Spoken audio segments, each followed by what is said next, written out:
Welcome to the Justice Journal podcast. I'm Sacramento County District Attorney Anne Marie Schubert. I hope you enjoy this podcast series where we discuss important public safety issues and provide insight into who we are as an office and what we do both in the courtroom and in the community to provide the highest level of public safety through prosecution, prevention, and innovation. In terms of the public, how can the public help with each of your respective roles in preventing animal abuse? We talked a little bit about some of that, but is there anything else that you can think of that the public should know that would help? Absolutely, education and bringing this up, like this podcast and news reports, things absolutely helps. And bless their hearts, those citizens who are out there diligent and vigilant and watching neighbors and watch what's going on in your communities. Those are vital. Like, just bless their hearts. That's all I can say, because many of these cases at the shelter are brought to my attention. My foster moms will come in and say, "Oh, did you see this cat was declawed at home?" Or "Did you see this or that?" And so, none of us can be out there all the time. So we have to depend on these kind-hearted civilians who bring it to our attention. Yeah. And I'll probably get some backlash for this, but if you're calling 311, make sure it's not just the dog barking. Dogs bark. But by filling the animal control roster with calls about a dog barking or a stray cat, you're just moving this way down the list for an animal that absolutely needs their help, absolutely needs to get to a place where it can be safe. So I know that sounds weird, but it's... I don't think the public understands how prevalent abuse is. Correct. Whether it's malicious, intentional abuse that's horrendous, or whether it's general neglect of a person who doesn't believe that animals need to be fed more than once a week. And so I think that is what the public and the media are missing, the prevalence, the frequency. They have no idea. We get the tip of the iceberg. I know I'm using a lot of cliches today. If they knew, they would advocate harder. I believe that the public would be outraged if they understood the numbers and what we see and the types of crimes. We really don't talk a lot, and we're not going to today either, about the types of abuse we see, because with this technological age and the internet, I can just say everything's gone up. The most horrendous stuff has gone up. Correct. But yes, my big picture of doing task force and the unit very late in my career, I'm going into my 30th year here, and I'm not going to be here forever. But to me, the importance is education, because if you think about it, kids, even from bad homes with criminal parents, they have, through the osmosis of society, of the teachers, the principals, the schooling, the church, their neighborhood, the media, whatever it is, they understand right from wrong. They understand that cheating, lying, and stealing is wrong. Now, they may do it because they don't have a huge moral foundation at home, but they know there's going to be consequences. We have nothing, absolutely nothing in the schools to talk about compassion and treatment of animals. And that's where we drop the ball all over this country, and that's what we see. I have a lot of cases of neglect, just surprising, shocking neglect from people who don't even have criminal records, and it's mind-boggling to think that they don't know better. But if their parents treated the animal that way, then they think that's normal. And if they're not learning anything otherwise, then it's twice as normal. And that's a problem. That's a huge problem. I've often said this. One of the biggest perks I had starting out many years ago, because I always had a few animal cruelty cases as side load, regardless of what my caseload was. When I was in gangs, that was the only time. For 5 years, I didn't have animal abuse. But I always kept, even in homicide, I had animal abuse cases. Even on the teams, DV, child molest, child abuse. I always had a few cases of animal abuse because that's what I wanted to do on the side. Where was I going to go with this? I know what it is. So several years ago, 10 years ago, someone approached me in court and they said, hey, Hilary, I read that article, because the Bee picked it up about a guy who was sentenced to 15 and a half years for a very bad animal abuse case. And the beauty about it was, he said, my wife's a teacher. And she teaches third graders, fourth graders. And she cut out the article and she went to school and she says, I'm going to assign an essay to all of you. I want you to write a story about animals. I want to read you this article and I want you to write a story. Number one, they were enthusiastic. Number two, they couldn't wait to write the essay. And number three, there is your example of education. And that is it. For me, that is it. And if all I can bring to the table is prosecuting people and doing it ethically and honestly and getting the consequences that should be had when it's just being neglected. It's just being neglected by the legislature. It's just being neglected because we're not, training the people appropriately.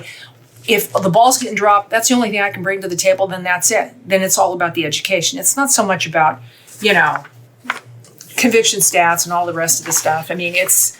So what would you like to see? Was there sort of a formal program you'd like to see in the schools that includes...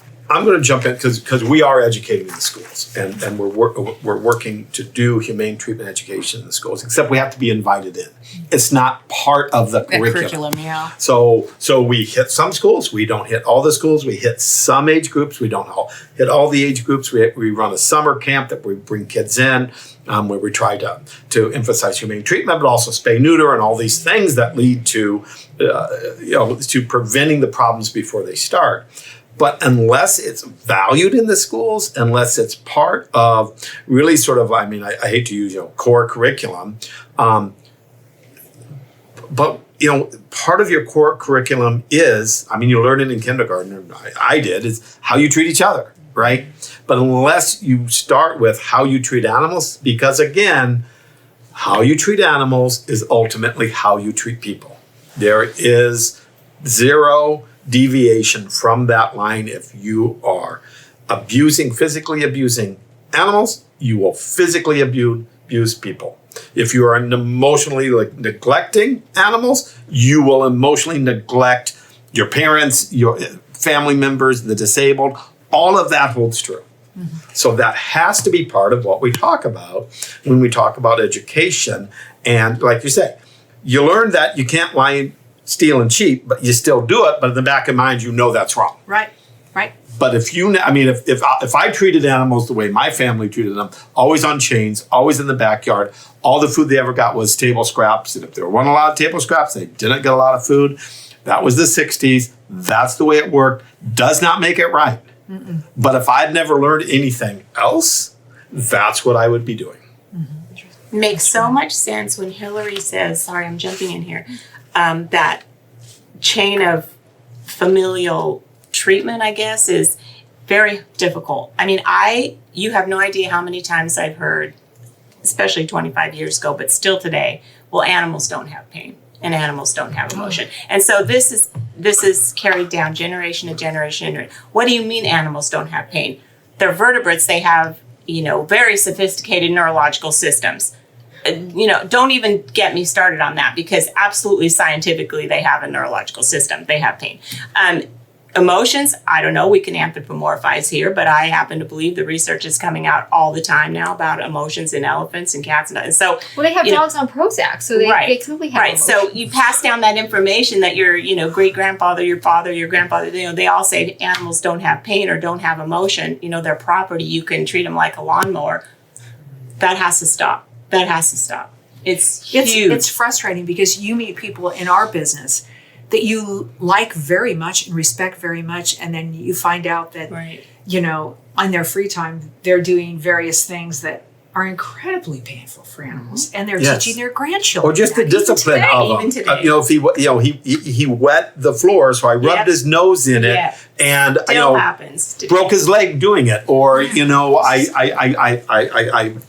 want him on the couch, so I swatted him really hard, and fill in those blanks. Yeah, it is. A lot of this. Yeah, it really is. It does not make it excusable. It does not make it legal.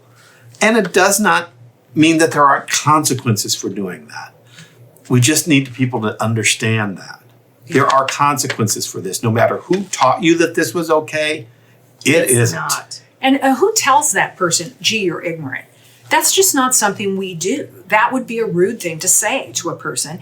But it is true. They're just not educated on the way they should be treating the animal. Or like I said, it's ego and control. We have a lot of those that are neglect, But that segues into the link, which we have and which you have the statistics, Shelley. 3 pages of statistics of the link. How many times do we get a case where a person's been arrested but not convicted of domestic violence 5 or 6 times through maybe 3 different relationships, 3 different women, never sticks, but all of a sudden I get him on a felony animal abuse. And it's the first conviction he's ever had.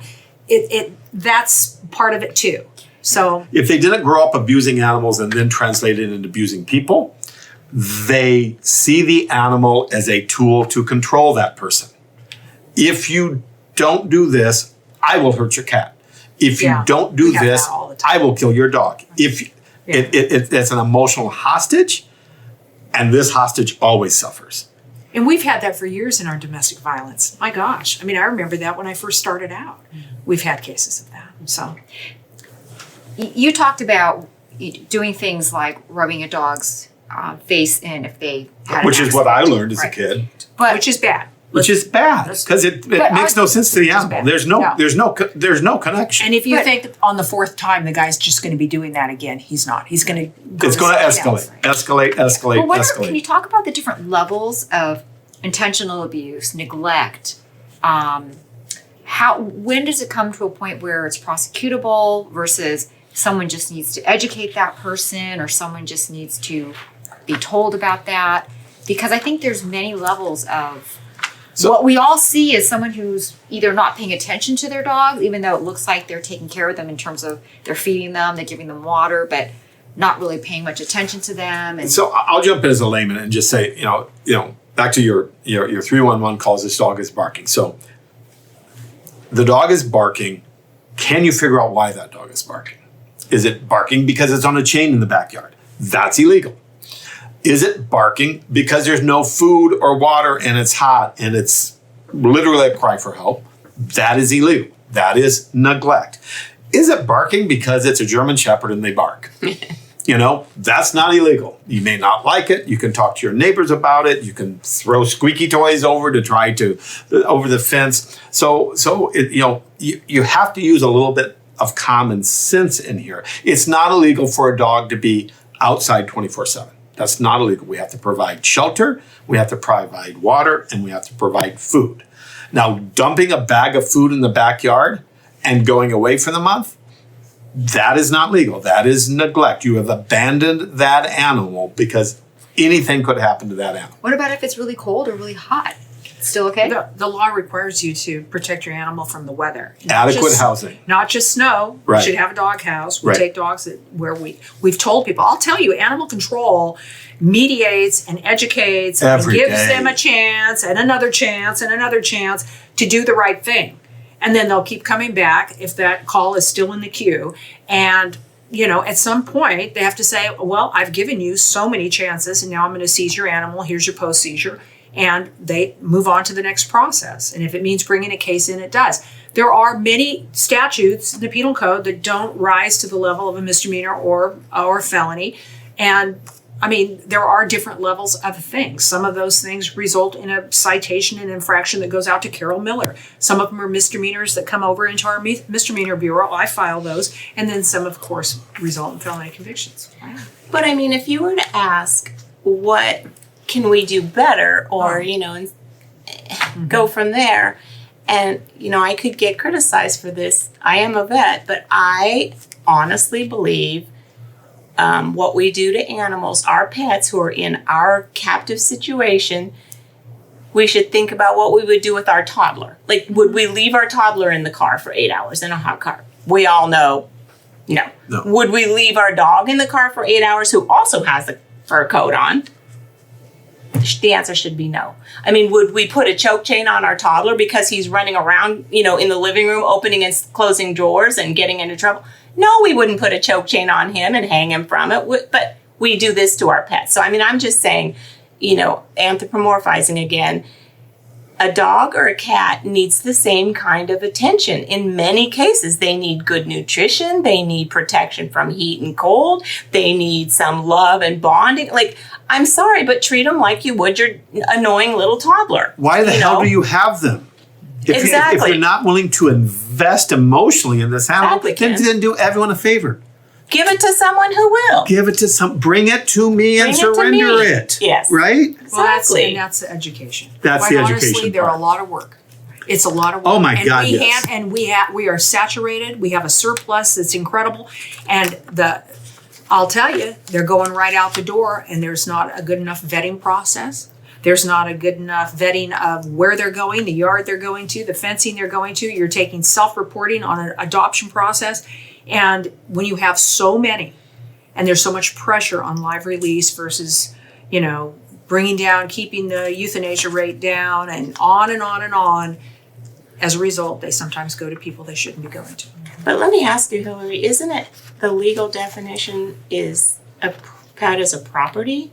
And we all know that it's a life, and it's a vertebrate life, and it's a mammal life, but isn't the definition that they're property and there's some... Yes. Yeah. And there's some gray area here. You can treat it like a lawnmower or a refrigerator because it's property, or is... No, you can have a dog, and you can go out every day, clean and fill its water bowl, put a pile of food in its water, in its food dish.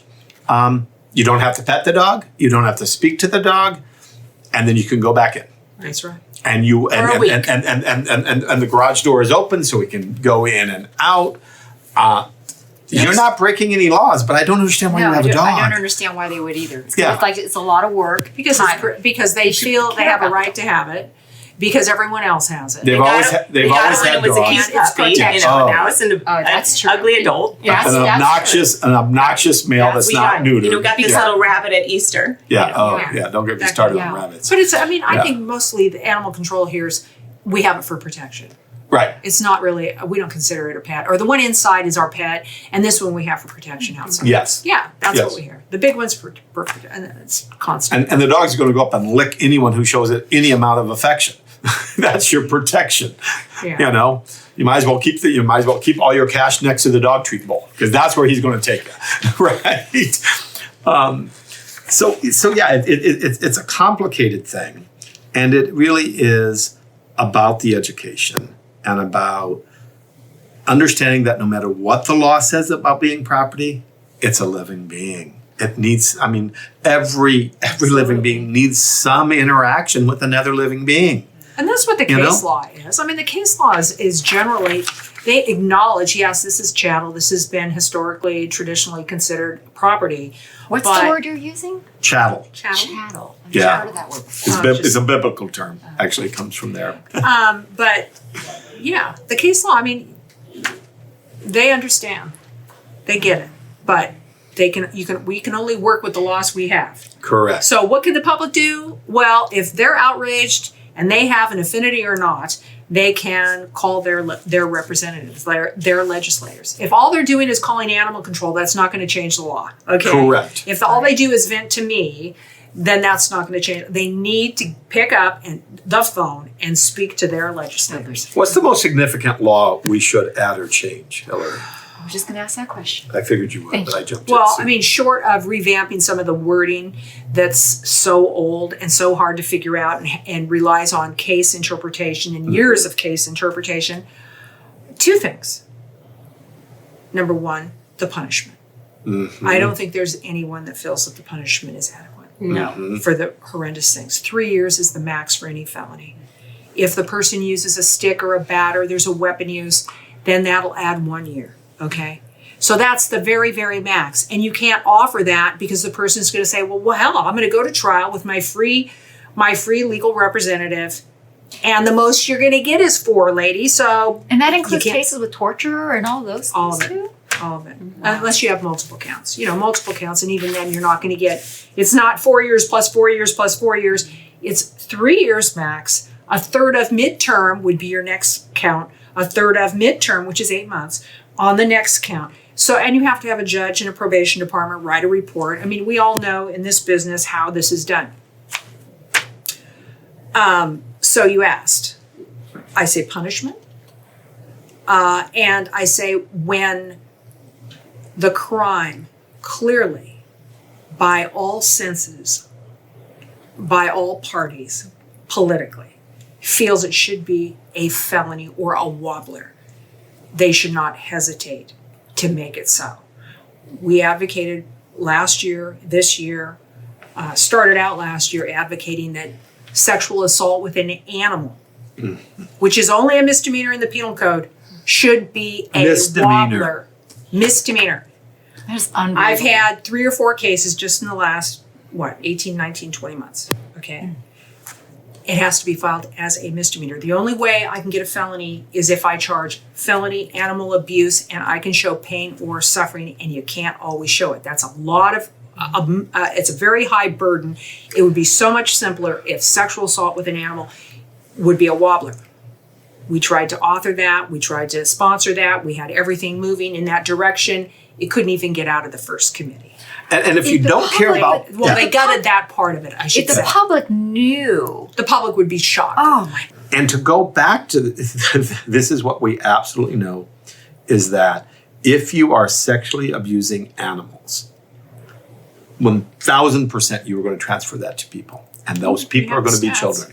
Yeah. The stats are there. So if you don't care about that part, care about the other part, stop letting this be a misdemeanor and waiting for this to escalate to a I don't child. think the public knows that's a misdemeanor. I mean, if you were just to tell a random person, they would be shocked. They don't. And they don't understand. And they probably wouldn't really understand how much harder it becomes to try to make it an animal abuse felony. Sometimes we don't even have the animal. We have it on film. We don't have the animal. We can't do a medical evaluation on the animal. We can't prove pain or suffering, so I'm out on the felony. Pain or suffering? Are you kidding me? Right. Yeah. Well, believe me. Yeah, I know. No, I know. I know. And as far as history, we had one last year where he was 52 years old. When he was 18, he was convicted of sexual molestation of little boys. And then when he was 32, he was caught with child porn. And so we finally get him in at 52. He's assaulting a neighbor's dog. Yeah. So we did it, but we didn't do it for misdemeanor sexual assault on an animal. We did it we were able to show pain and suffering on the dog, and we got the felony animal abuse. Because you had the dog? Because we had the Because dog. you had the dog. Yeah. Yeah, it's horrible. Well, I got to move off that topic. yeah, That's let's just- I just can't do it. let's talk about well, is there anything else that we haven't talked about that might be we don't have to put this in there, but what's more positive that we can kind of end on? I will say that, there are some of us that feel like animals are equals. Then there's some of us who feel like man's at the top of the food chain and we can just do whatever we want to anything below us. And obviously I'm not one of those. I don't really understand that mentality, but it's there. And it's not something we're going to end overnight. But I personally feel, with looking at the literature coming out about elephants and, lemurs and other primates, and the pain and suffering that these animals are certainly displaying, I certainly believe that bond between humans and their pets includes talking, kissing, understanding, looking, positive, things. I was also trained to rub a dog's nose and pee if he peed on the ground, but I know now that I wouldn't do that to my toddler, and I wouldn't do that to my dog. I'm using more positive ways and talking and using your voice. I mean, you can even say the wrong words and they still think you're, with the tone of voice. But so I'm a big advocate for treating them like, a companion. A living being. Yeah. Acknowledging this living being in your life. And not only that, when we talk about they're praise driven, and so when you're training, We are a all trainer- praise driven. Yes, we are. And you're giving them treats to teach them how to sit and all the other things.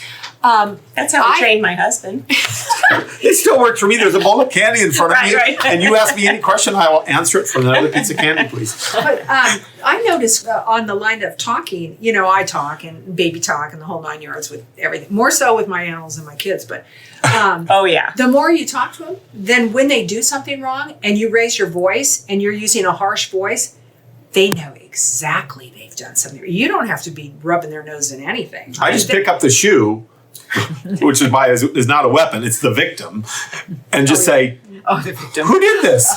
All you gotta do is hear a voice. And there's two dogs, and one of them just slowly walks away. I'm telling you, it's like a toddler. And that's the end of the conversation. Yeah. For me to try to do anything more than that, they will not. Yeah. When I talk about, don't rub the dog's nose in the urine because it's not humane. Guess what? It also doesn't work. Right. It doesn't work. Yeah. It doesn't Exactly. work. So don't stop understand. doing it. Think if for no other reason to stop punishing the dog for something it did 5 minutes ago. They will not get that connection. That is not how their brain works. There is no correlation. It's You can talk about corporal punishment and spanking a kid. You know, even people who spank their kids, whether you believe that's right or wrong, at least are explaining beforehand what that swat in the butt is about. Right? And I'm not advocating it. I'm just saying that there is a reasoning conversation that happens that has no reasoning or comprehension on the part of that animal. So if people don't know, go find a trainer. Go Find a trainer. There's this thing called the internet that can teach you Lots of everything but books brain and surgery, and there's literature. probably a few sites that will help you learn that. Yeah.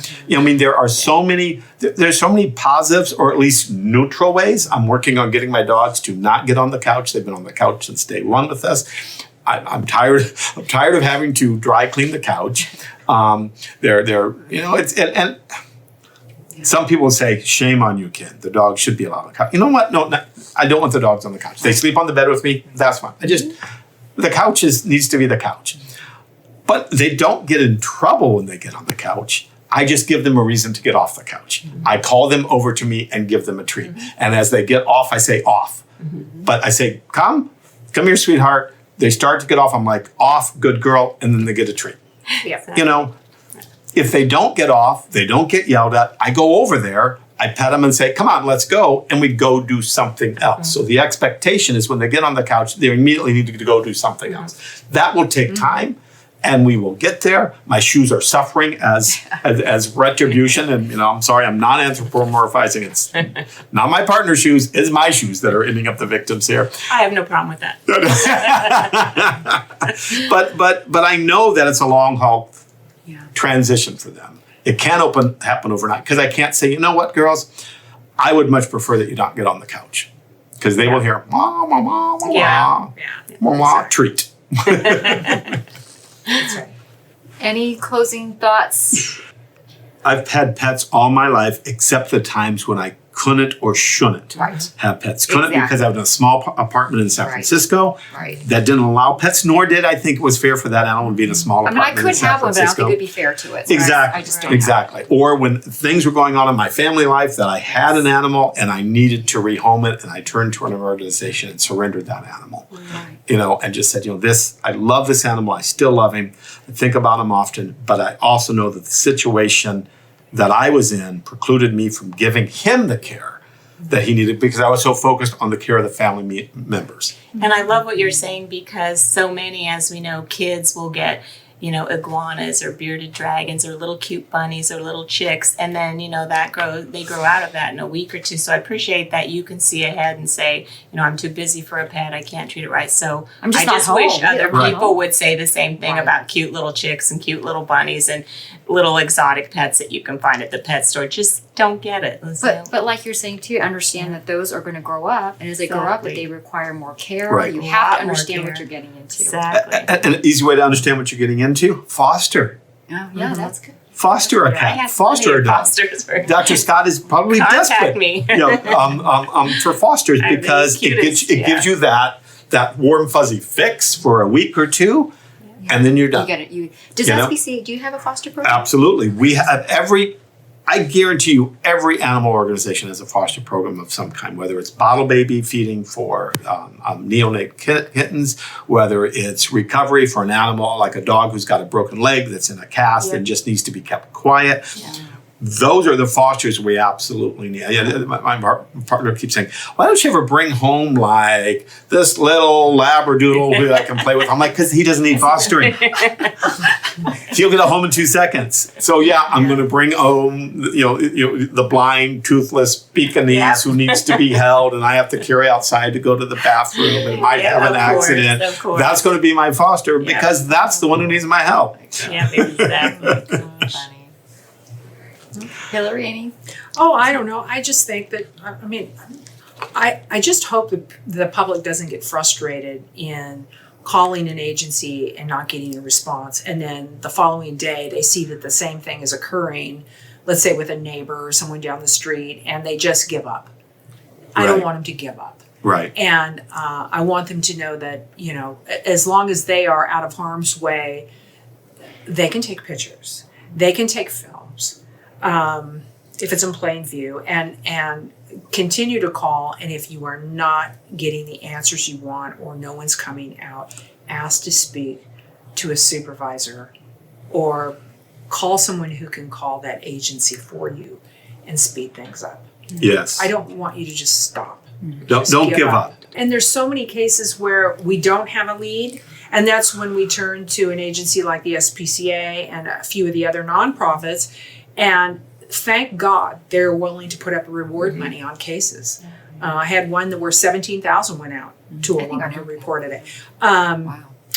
Thank God for them that they're there doing that. Mm-hmm. Yep. And then of course the SPCA was buying thermometers, and will continue to do that. Yes, for dogs and all hot cars. So agencies. I'm buying a calibrated, laboratory tested,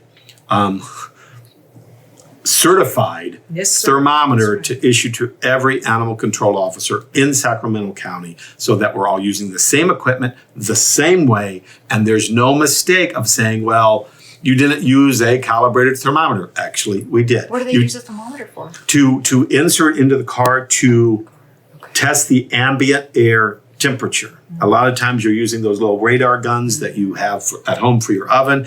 Where it hits, you hit a piece of metal that's going to be hotter than the white piece of paper next to it, which is going. So we need the ambient So it's not temperature. for the animal; it's for you put it in to see the temperature. Correct. Put the Correct. hard probe in. Yes. Because the next thing we want, if that animal is certain, we actually do want a temperature on the animal. Yeah. So I think the one big job of the task force, from what I understand, is getting a lot of proper evidence collected, including a temperature on the animal, how long they've been there, get some evidence of some photos, some evidence of vomiting, diarrhea, whatever's going on with that animal. We need to get evidence. I think that's where Even if it's just the ambient temperature of the car, because we can tell a lot about what happens to the animal, snap a who couple may appear pictures. normal, Yep, Yes. at the time. who may appear normal at the time, but doesn't mean is not going to suffer the effects of being in that hot car. And by the way, why on earth is your dog in your hot car? Yeah. What it is about you that makes you Thinks want it's to do okay. that thinks that's okay. Every excuse I've How ever does that not heard bother is you? not How good. does that not bother somebody? I mean, the excuses are, well, he hates to be left at home. I think was just 10 minutes. I was just 10 minutes. I was just running in. I left the car running. I left the air conditioner on. I don't know if you've ever started your car and turned on the air conditioner and come back 20 minutes later. Guess what? Air conditioner's not working. It's not working. It needs fresh air coming across the radiator to air condition. It's not like it's pulling that cold air from the outside of the parking lot into your car. That's not how air conditioning works. He cries if I leave him at home. Well, I cry that you're hurting him. Yeah. And you will cry if you come back and he's dead in your car. Yeah. So, Well, I think we covered a lot, gave people a lot to think about. We're going to have a lot of information on the podcast webpage, including information about the link between animal abuse and people abuse. So if there's nothing else that anybody wants to add, I thank you all very much. We appreciate the passion and the dedication to what you do. I think we all very much love animals around this table, so we know it's important. Yeah, So sure is. thank you very much.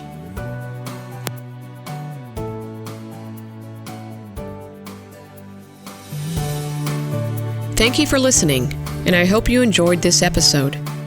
You can find all of the Justice Journal podcasts on our website at sacda.org, iTunes, Google Play, and YouTube.